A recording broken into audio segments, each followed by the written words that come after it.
Here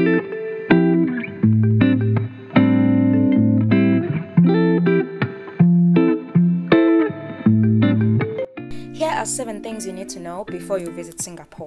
Part 1.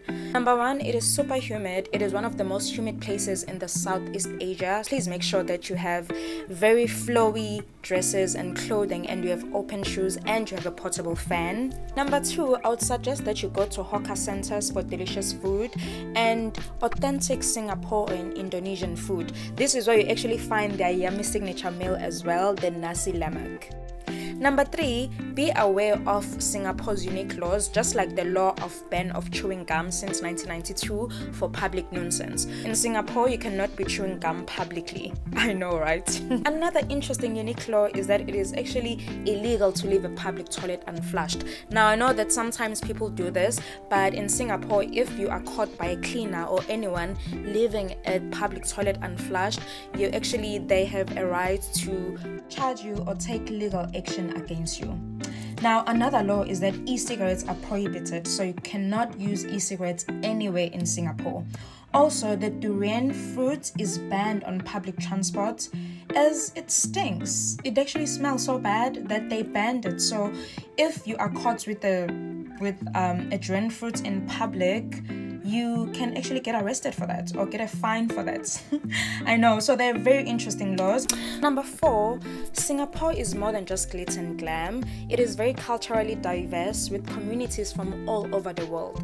Evidence is in neighborhoods like the Little India, we have Chinatown, there's also KampongGlam, so there's also Arab streets. You find a diversity of cultures and diverse community. Wow.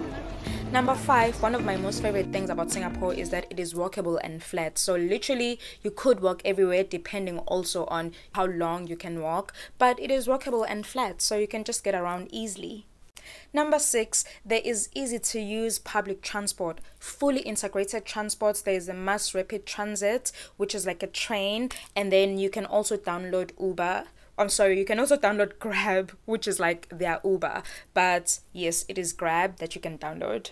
Number 7, you can actually visit Singapore all year round. However, there is more rain or wet season between December and January. However, also wet season is a bit cheaper. Choose your traveling times wisely. I have 2 more bonus tips for you. Number 8 is actually Singlish. In Singapore, there's a lot of language because obviously it is very diverse, but the most common one is what is called Singlish, which is like English with a la at the end. I know it sounds like Singlish, yes. So instead of Google, they say Google-la. Instead of, basically, that is Singlish. It is very interesting.